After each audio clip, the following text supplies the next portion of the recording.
kita pada podcast ini. Bagaimana kabar kalian semua? Semoga kalian selalu diberi kesehatan ketika kalian menjalankan aktivitas kalian pada masa pandemi ini.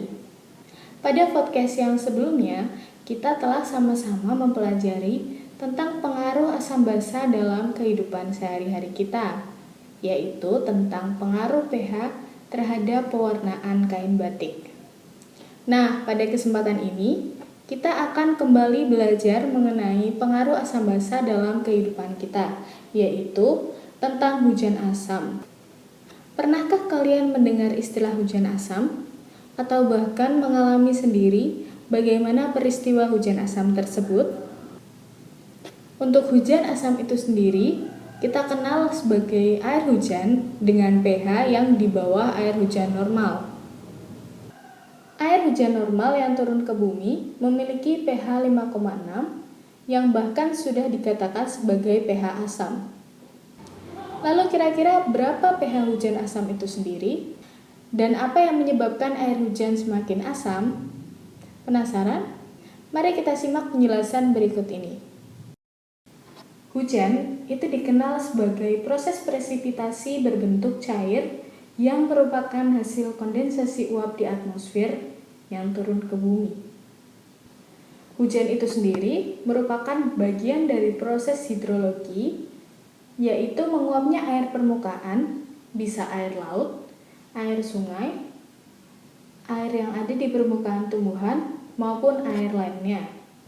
Lalu setelah menguap, air tersebut akan terbawa angin, lalu mengembun dan kemudian jatuh kembali ke permukaan. Air yang jatuh ke permukaan bumi tersebut akan dimanfaatkan oleh ekosistem, baik oleh komponen abiotik maupun oleh komponen biotik. Lalu, air tersebut akan kembali menguap ke atmosfer dan siklus ini akan terus berulang. Lalu, bagaimana bisa air hujan yang turun tersebut memiliki pH 5,6?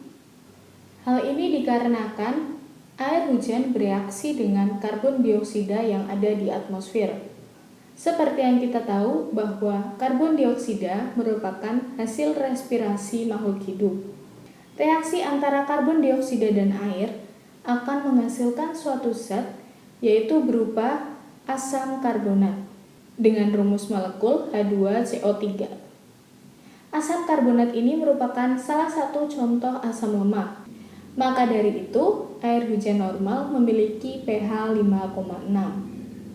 Hujan asam merupakan salah satu bentuk pencemaran lingkungan. Menurut Undang-Undang Nomor 32 Tahun 2009, pencemaran lingkungan hidup adalah masuknya atau dimasukkannya suatu makhluk hidup, zat, energi, dan atau komponen lain ke dalam lingkungan oleh kegiatan manusia sehingga melampaui baku mutu lingkungan hidup yang ditetapkan. Maka, hujan asam merupakan air hujan yang mengandung polutan-polutan di atmosfer. Hingga pH air hujan tersebut semakin menurun dan semakin bersifat asam. Polutan-polutan tersebut yaitu oksida karbon, oksida nitrogen, dan oksida sulfur atau oksida belerang. Polutan-polutan tersebut dihasilkan dari beberapa sumber, yaitu bisa berasal dari aktivitas manusia maupun berasal dari proses alam. Contoh sumber polutan dari aktivitas manusia yaitu diantaranya adalah asap kendaraan bermotor, asap pabrik, limbah industri, dan lain sebagainya. Untuk contoh sumber polutan dari proses alam, yaitu dari aktivitas gunung berapi. Gas-gas yang diemisikan dari sumber polutan tersebut antara lain adalah karbon monoksida, karbon dioksida, nitrogen oksida, nitrogen dioksida, sulfur dioksida, dan sulfur trioksida. Apabila gas yang diemisikan berupa karbon monoksida, nitrogen oksida, dan sulfur dioksida, Gas-gas tersebut akan bereaksi dengan oksigen terlebih dahulu di atmosfer, lalu akan membentuk gas sesuai dengan persamaan berikut. Reaksi yang pertama adalah reaksi antara gas karbon monoksida dan oksigen. Karbon monoksida bereaksi dengan oksigen sehingga terbentuk gas karbon dioksida. Untuk reaksi yang kedua, yaitu reaksi antara gas nitrogen oksida dengan oksigen, sehingga terbentuk gas nitrogen dioksida. Untuk reaksi yang ketiga, yaitu reaksi antara gas sulfur dioksida dan oksigen yang membentuk gas sulfur trioksida. Gas yang dihasilkan dari reaksi-reaksi tersebut akan bereaksi dengan uap air untuk membentuk asam karbonat, asam nitrat, dan asam sulfat. Sedangkan, apabila gas-gas yang diemisikan sudah dalam bentuk karbon dioksida, nitrogen dioksida, dan sulfur trioksida, gas tersebut akan langsung bereaksi dengan uap air dan membentuk masing-masing yaitu asam karbonat, asam nitrat, dan asam sulfat.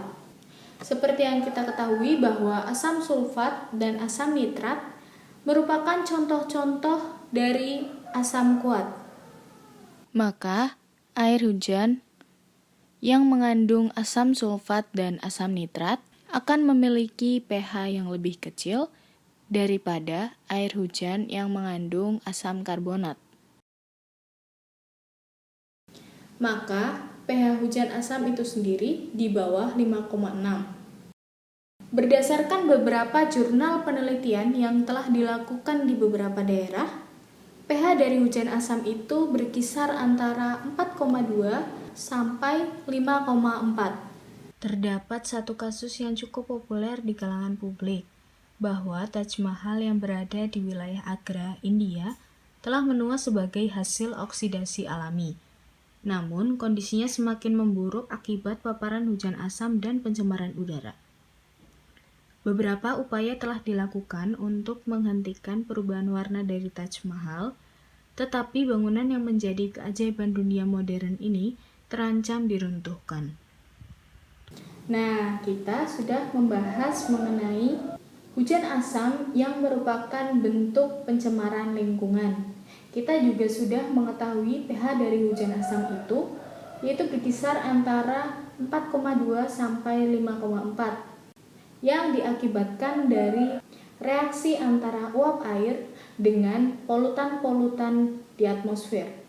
Pada podcast yang selanjutnya, kita akan mempelajari dampak dari hujan asam terhadap bahan-bahan bangunan melalui percobaan yang sederhana. Yuk, simak video selanjutnya.